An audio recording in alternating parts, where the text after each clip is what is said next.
Hello and welcome to the Capital Gains Tax Solutions podcast, where we believe most high net worth individuals and those who help them, they struggle with clarifying their capital gains tax deferral options.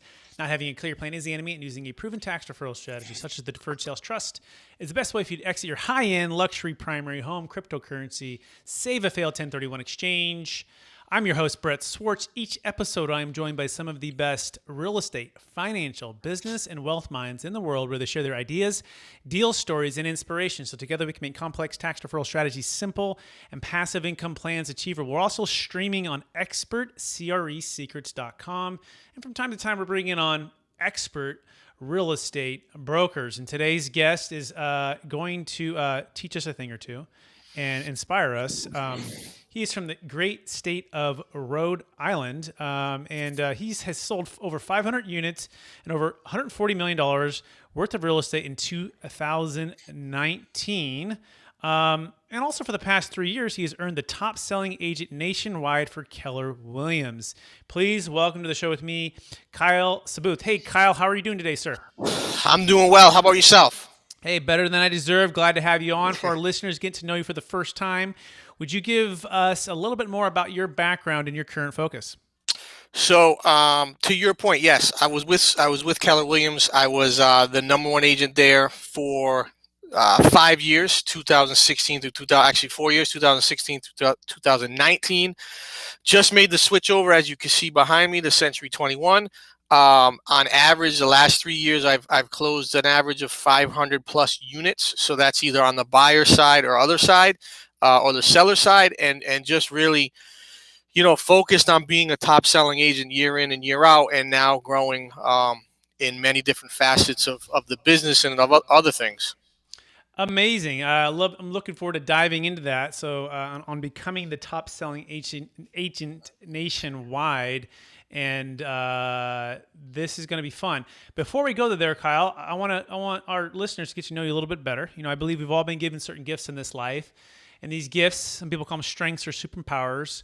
Perhaps they're identified at a younger age. So maybe go back to your high school days, right? Maybe your college days, and I want you to identify maybe one or two gifts that you believe you were given, and how does that help how you help and bless people today?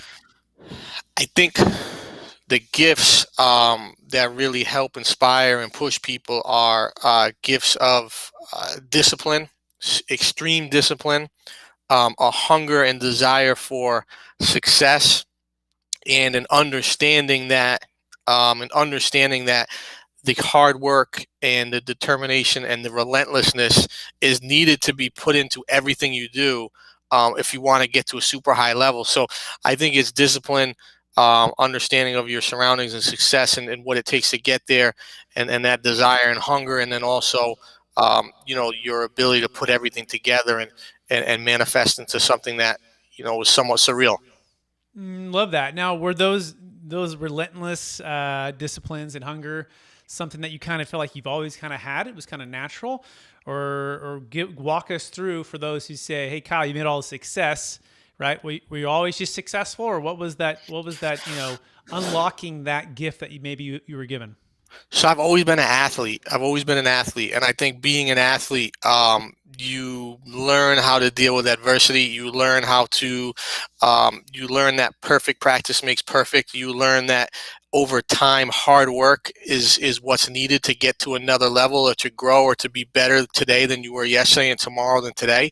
And I think it's that athletic background that's allowed me to understand all the different principles and all the different characteristics of being a successful person, and then taking that and then transferring it into the real world outside of athletics. So I wasn't the tallest, I wasn't the fastest, I wasn't the quickest, but I put a ton of time in to my athletics and playing basketball specifically that a lot of folks didn't do. So it's having an abnormal appreciation for hard work and practice. Amazing. Couldn't agree more. And now let's dive right into becoming the top agent nationwide for KW. But now Kyle is with Century 21, which I imagine the goal is to become the number one agent in Century 21. We'll talk about that later. But let's just talk about the journey. You start out, you're not the number one agent. And then you No, put in I the mean, hard work. I start out as an agent doing 7 transactions, and that's not anything special. That's very average. That's very below average. That's what an average agent does when they just get started. So start out doing beginner type numbers. Takes about 5 years to get to a number where I hit 191. After year five, kind of catapulted that into 300 plus, then 400, then 500, then where I'm at now. So it was really understanding the landscape of real estate and then understanding how to invest in my business, on my business, and for my business. And those are the things, and that's what it takes to take your business from where you are and that average level to the next level and to that level that many people will never and have never reached. But my whole purpose is to show people that, at the end of the day, you don't have to grow up in the business. You don't have to come from a ton of money. You just have to work hard, build a network, understand, and know what your goals are. Excellent. So, what's the number one secret to investing in, for, and on your business? And what's the number one that changed it most for you from going from 7 transactions to over, I think, 191? Give us hmm that first thing that you did that was the catapult to make the switch. I think in, on, and for the business, one thing that really made the switch for me was you have to start to spend money to make money. And a lot of folks don't understand that spending money, there's a number of ways to spend money, right? So we can spend it in the form of a line item, which is an expense.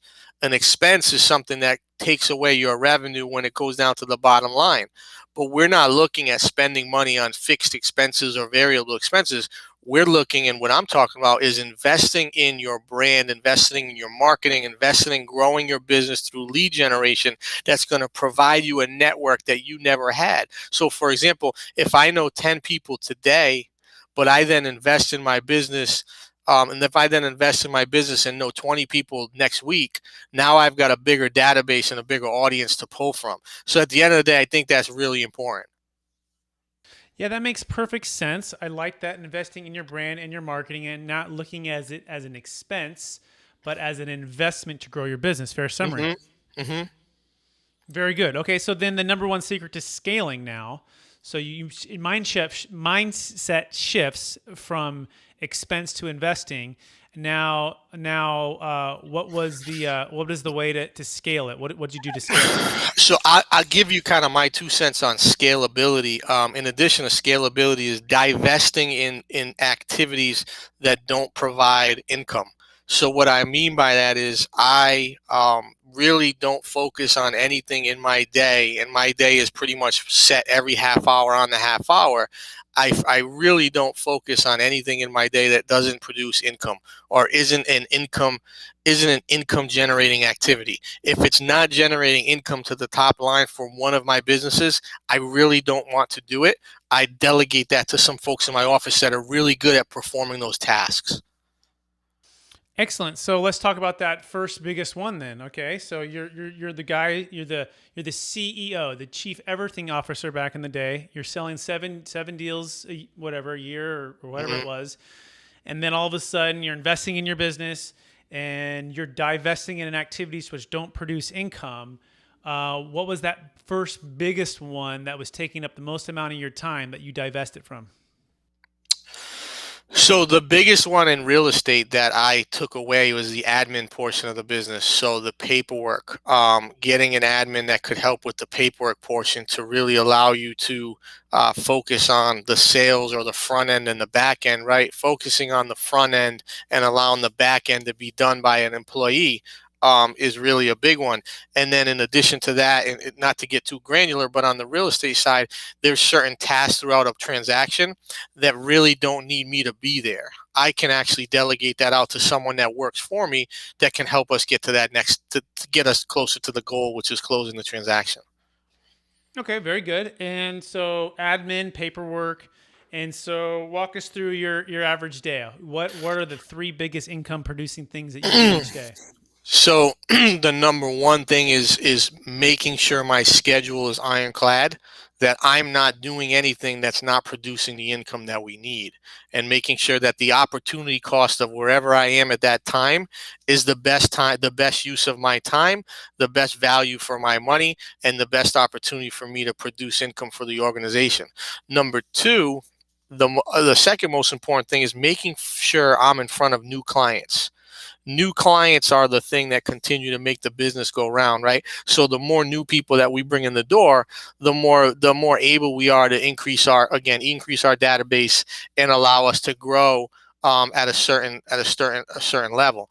And then number three, make sure that during the day, when there is a problem on the back end, or when there is a problem that needs me to kind of step up, that my staff is cognizant of the fact that that's when I need to get involved. So being able to save the things that need to be saved, being able to be in front of new business at all times, and being able to make sure the schedule is really looking at opportunity costs across all aspects.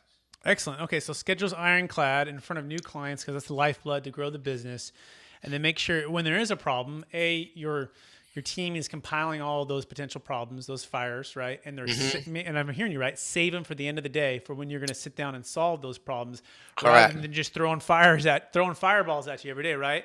Kyle, it's like they're just going to throw a fireball in the morning and then one at 11 and one at 1, right? Instead, they're going to gather all the fireballs and then bring them at the very end, and then you're going to solve them within 30 minutes or so. Is that a fair summary? Now, I mean, I say that, right? And at the end of the day, that sounds great in principle, but it doesn't happen. Okay. They're throwing fire, they're throwing knives, they're throwing darts, I mean, we got staff throwing everything which way in the kitchen sink at me. It's my ability to say, that can wait, let's do that later. That can That's the wait, let's key. do that later. Leave me alone, don't bother me with that. So Taking responsibility for yourself and saying like that can wait, and not letting them. I heard it put throwing the monkey on your back, right? When someone right. comes in, they got a monkey on their shoulder and they're going to throw it on yours, and you're going, whoa, don't throw me that monkey. That monkey can wait later. Is that a fair summary? That's correct. So owning that leadership, I love that, right? I think there's a book, Extreme Ownership, right? Have you read that book? No, I don't read very often. Well, it's a cool book, and it's one of the concepts in there is like you are responsible for the success of everything, right?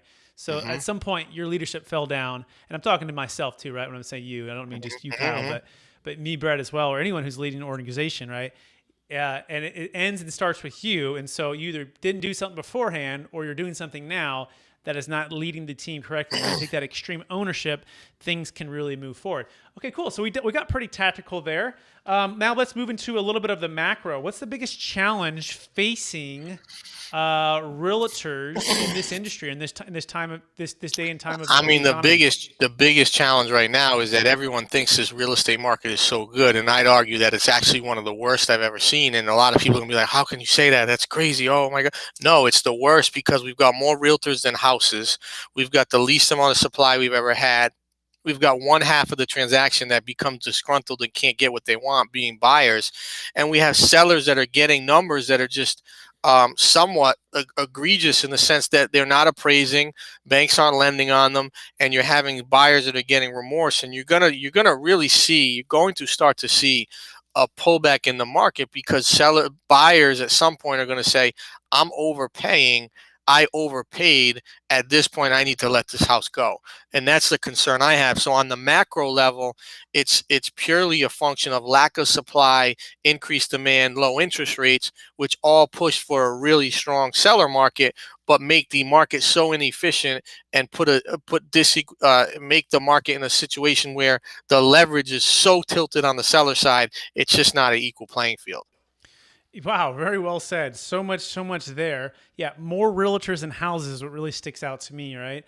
And the fact that sellers are getting just outrageous prices. I'm in California. You're in Rhode Island, right?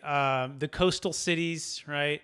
Some of the most highest prices is the best way to put it we've ever seen, and it doesn't seem to be slowing down per se. It just depends on, I guess, what micro market you're in. But all that being said, who wins in this scenario then? Who's the winner? So who wins is The seller that takes advantage of the market because it's so strong, that doesn't have to buy and sell high to buy high. They sell high and either go live somewhere for free or sell high and rent for a short term. The other winners are the investors that make very quick short-term flips that benefit from a market that continues to trend upward. And then the only other winner really is that agent that's able to withstand this market and wait for things to kind of change and build a buyer database that has so many buyers. When the market goes the other way, they're going to be in control of the market. Yeah, I couldn't agree with you more. So here at Capital Gains Tax Solutions, we focus on selling high and buying low, right? Our parents taught us to do that. And now, as a part of that, there's a thing called a 1031 exchange, right, Kyle? And I'm curious, what's been your biggest frustration or your client's frustration when it comes to the 1031 exchange or capital gains tax deferral? So, I mean, the frustration now is that Biden might eliminate the 1031. From everything I hear, is that that's on the chopping block, and I don't know where that went or if it actually happened. But at the end of the day, I have a background. I have my CFA. I also have my MBA in finance. So I came from that world. I understand that space a little bit as far as the investment side of the equation.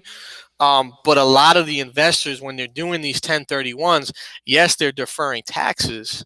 But at the end of the day, are you deferring taxes with overpaying on another property? So are you just selling high to buy high just for the fact that you're deferring the taxes? And then what's the cost of capital? What does that look like for an investor, right? So yes, you defer the 20% capital gain tax, but are you paying 30% above the market value where you probably would have been better off to sell and pay the tax? Or could you have, by some sort of tax strategy, minimize that tax on that property by either increasing your cost basis by the amount you put into it, or whatever that looks like. So there's a million different ways to skin the cat. Yeah, we call it the shotgun wedding, Kyle. You got to get engaged in 45 days and married within 180. Yeah. And you sell high and you buy higher 180 days later. Right. And you take on more debt, equal or greater value, and you love to be a seller, but you hate to be the buyer, right? And this is what happened in the 08, 09, 010 crash. People in 04, 05, 06 love to be sellers, hate it to be buyers. Right. And then the music stopped, and you're exactly right. They'd overpaid. They didn't have enough diversification, liquidity. They had too much debt. So, Kyle, if there was a way to defer capital gains tax, sell high and buy whenever you want, would that be of value to you and your clients? I mean, that would be huge. I mean, personally, I do a lot of investing myself, and I don't do the 1031 because I don't want to have that shotgun wedding. If I have to pay the taxes, it is what it is. I'll move on and find something else. But I think the capital gains tax deferral would be huge. If there were a way to do it where it made sense as far as like the overall picture. And what if that way also deferred capital gains tax on the sale of cryptocurrency, high-end luxury primary homes, businesses? In other words, remember the 1031, it only applies to investment real estate. And you're absolutely right. Biden is proposing a potential elimination or reduction of the 1031 exchange, which essentially means they're going to take only $500,000 of gain for the 1031 and allow you to do that. But he's also proposing a doubling, just about doubling the federal from 20 to about 40% of the capital gains tax rate, eliminating the stepped up basis. So there's like so many challenging headwinds. But if there's a way to defer tax on cryptocurrency, primary luxury homes, save a failed 1031 exchange, public or private stock, what would that mean for you and your clients, Kyle? I mean, it would make a much more the velocity of money and the movement of money and the ability for folks to transact more frequently, I think would be great, and it would be a really solid market. I mean, it would take away the hesitation that a lot of folks have that they won't sell. So a lot of people become penny foolish, right? Where at the end of the day, they won't sell because they want to pay a gain. And you see in crypto a lot, especially folks that kind of held on when we had the crash recently in the last few weeks, right? So I owned a lot of Bitcoin. I owned a lot of ADA. I owned a lot of Ethereum. And I sold all of it the day after Saturday Night Live when Elon Musk was on. And I said, I'm going to lock these gains in. I had about a 100% to 200% gain. I had a really solid gain there, and I said I'm going to lock these in and not be the guy holding the bag. And since then, I've gotten back in, but I think a lot of folks don't sell because they're scared of capital gains. But I say to people all the time, well, you don't have to worry about a gain if you have a loss, so you can pick either way. I mean, your choice. Yeah, absolutely. So, all that being said, I was teeing you up. By the way, Kyle and I have never met before until just 10 seconds before the show started. And so he probably doesn't, he's so busy. He's selling, 500 homes a year. He doesn't have probably know what I do, but we help people, Kyle. We do a thing called a Deferred Sales Trust. And it's Okay. actually the passion behind that was the '08 crash when people really got hurt. And we found out that there's something that's not a Delaware statutory trust, it's not a 1031, and it works for cryptocurrency. In fact, we're doing an Ethereum case right now. It's a $12 million Ethereum case. Check this out, Kyle. They bought it for $100,000. Just a couple in the Bay Area. $100,000 over about like 5 or 6 years. Okay, it jammed up to $6 million in 2017. They're giving high fives. But they're looking for a tax deferral strategy, and just like that you were saying before, they're not selling because they don't want to pay the tax. They can't find anything in 2017. Guess what? Things crash. Now they're upset. Now they're bummed. Well, guess what? 60 days ago, it went up to about $9.5 million. Now they find us and they're like, "Oh, this is amazing. We want to defer our tax." They ask some questions. It goes up to $12.5 million. Then it cut back again, right? And so they're in this window here. We're still going to sell. They're still going to do great. But the point is, they're going to sell and defer about $5 to $6 million of capital gains tax. But here's the transformation. Once the funds are in the trust, guess what you can do with them? Well, you can buy investment real estate, multifamily property that gives cash flow. What does that cash flow do for them? Well, even 5 or 6% on $10 million, they never have to work again. Two kids, right? They work 50, 60, 70-hour weeks, and it's a lot, right? And so now you have a chance to just transform your wealth, transform your time and your energy. So that is what we do here at Capital Gains Tax Solutions. You can go to capitalgainstaxsolutions.com and learn more about the Deferred Sales Trust. That being said, Kyle, you have any questions on that? Or? No, I think that's a good strategy. Obviously, that's super helpful and can be helpful for folks in that position, and it can avoid that. I don't want to sell because I don't want to pay taxes. So I think that's a great strategy to have and a strategy for people to implement. And we can definitely talk offline on that. Yep. And the last one, we just luxury homes. We just did a house in Palo Alto. It was a high-end $8.3 million sale. And as you know, as a real estate professional, the 1031 exchange does not apply to primary homes. You have to rent it out or leave it out. Well, the Deferred Sales Trust works for a primary home. So he sold the home, deferred the tax, and moved. Otherwise, without that, he'd either have to move out for 2 years and try to do a 1031, which he did not want to do, or just not even sell the house. So this works for primary homes as well.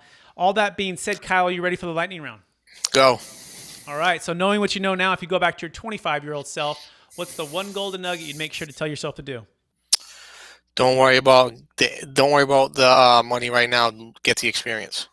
Excellent. Second question: what's the number one book you've recommended or gifted the most in the past year?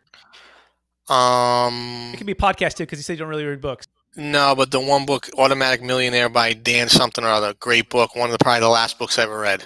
Excellent. Automatic Millionaire. Third question: what's the number one leadership quote or theme that you strive to live by? Be better today than yesterday, and better tomorrow than today. What are you most curious about right now? What is in it for me next? What's the next big play? What's the biggest obstacle facing your real estate business? How do I leverage myself to overcome somewhat of a ceiling on the amount of transactions I can do personally? What's the biggest opportunity you see for your real estate business? Coaching. Awesome.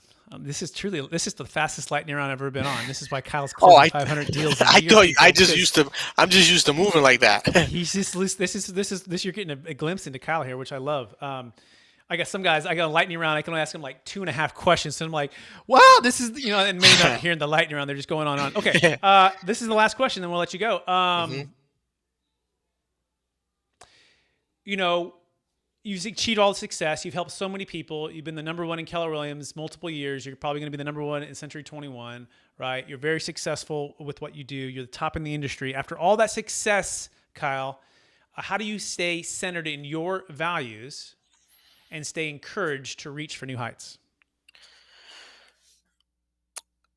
So you need to put things in perspective and understand that what you've achieved can be here today, gone tomorrow, and appreciate the opportunity that you've been given and the gifts that you have, and take that to a level that take that to a level that unfortunately a lot of people don't have an opportunity to, and really fulfill everything that you have inside of you, everything that you're meant to be, and just really say, complacency can happen when time is up, and the time's not up yet. So at that point, you do everything you possibly can to be the best version of you.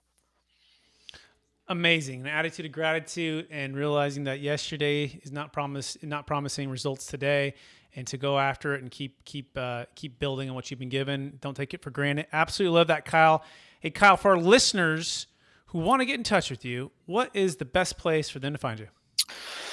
So I would say for me, I mean, my phone rings all the time. Why not be another phone call or text message? You can call me or text me at 508-726-3492. Or you can email me at kyle@seybothteam.com, or you can visit seybothteamhomes.com. But I'm always accessible. We've got other real estate agents that have questions. I get people that reach out all the time. Try to do it on a Saturday or Sunday. During the week's too crazy. Amazing. By the way, Seyboth is spelled Seyboth, and then team.com is the website. Seyboth is the last name. Team.com. Kyle Seyboth, thanks for being on the show, and encourage you to keep using the relentless work ethic and hunger and practicing perfect practice, making perfect, and helping your team, helping your clients, and keep using the gifts and talents you've been given to make a difference in this world. I appreciate you being on the show, and also want to thank our listeners for listening to that episode of the Capital Gains Tax Solutions podcast. As always, we believe most high net worth individuals and those who help them, they struggle with clarifying their capital gains tax deferral options. Not having a clear plan is the enemy. And using the Deferred Sales Trust to sell your cryptocurrency, high-end primary home, business, save a failed 1031 exchange is the best way for you to exit your highly appreciated asset. You can go to capitalgainstaxsolutions.com. That's capitalgainstaxsolutions.com to learn more. And if you're a business professional and you want to learn how to use this Deferred Sales Trust to actually grow your business, like this is a lot of tax talk and it seems kind of complicated, but guess what? We have a coaching program for that. It's called experttaxsecrets.com. I'm going to literally try to download my brain and my experience into your brain so you can grow your business. I want to give you all my secrets away. It's called experttaxsecrets.com. That's experttaxsecrets.com. Hey, everybody, thank you so much for watching or listening to this show. Please rate, review, subscribe. We cannot grow without your support, and we so appreciate any likes, any shares, any tagging anyone on Facebook, on LinkedIn, on YouTube. All of those things are really helpful. Thanks, everybody. Have a great day.